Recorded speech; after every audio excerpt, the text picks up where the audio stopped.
Hi, my name is Emily Ireland, and this is my Lab 1 report on charge tapes for Physics 2 at Georgia Tech. The purpose of this lab was to analyze the results of an experiment based on electric charge. We observed the transfer of charge and used formulas to determine the magnitude of charges. Then we made a computational model to compare real-world experiments to ideal mathematical conditions. The materials for this lab were 2 pieces of clear tape, a ruler, a book to set up the tapes, and GlowScript, the program used to make the computational model. As you can see, I've set up a model of a point charge with electric force pointing upwards and gravitational force pointing downwards. Because of Newton's second law, these forces must be equal because there's no other force acting on the system. In this lab, we had a piece of charged tape hanging from objects. We took another piece of tape and positioned it underneath the other piece. Without letting them touch, we measured the distance that they began to repel each other. Using measurements, we were then able to determine the magnitude of the charge on tape B. This was our experiment setup. Tape B was put on top of a few books, and we used tape A underneath to see how far apart they would start to repel each other. Our tape was 6 centimeters, and so we used that to find that the weight was 0.1524 grams. The pieces were 2.3 centimeters apart when movement was first made, and the books were placed 12 centimeters apart. We used 9.81 as a gravitational constant and used the formula on the left for gravitational force to find that the gravitational force on the tape was 0.00149 newtons.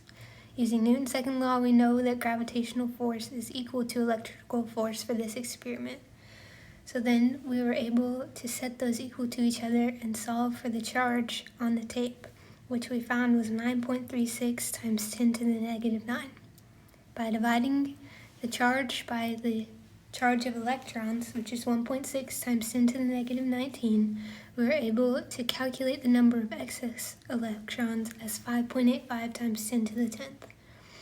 To find the number of atoms, we found the area of the tape by multiplying the length and width.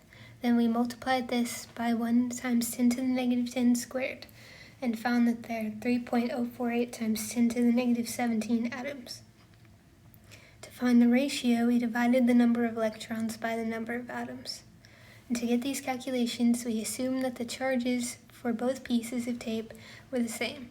The tape acts as a point charge, and that atoms and electrons were uniformly distributed across the tape. The system of the experiment was tape B, and the surroundings were tape A and Earth. The reasons for possible errors were considering the pieces of tape as point charges and not considering outside factors. Outside factors could have included the loss of charge from touching hands or moving or touching other objects, air resistance, and many other possibilities. Tape A and tape B repelled away from each other. The charged pieces of tape were attracted to hands, books, and other objects, and to a plastic pen. This was how we were able to conclude that the tape was positively charged. The values that the computational model calculated were 9.26 times 10 to the negative 9 for the charge, 5.72 times 10 to the 10 for the electron deficiency, and the electron ratio of 1.84 times 10 to the negative 7. The calculations were similar but off by a bit.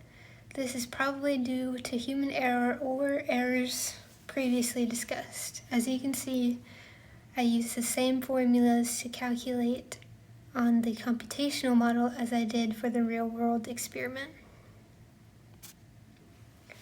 What if and why?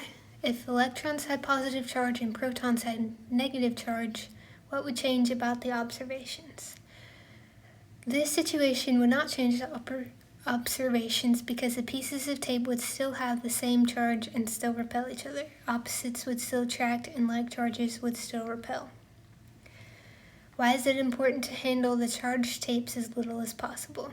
In order to have the pieces of tape remain charged, it's important to touch them as little as possible. When coming into contact with other objects, they may begin to neutralize or lose their charge.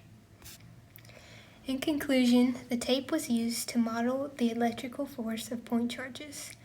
And we learned that electrical forces and fields are an important part of physics and can shape interactions even when we don't realize. Thank you for watching.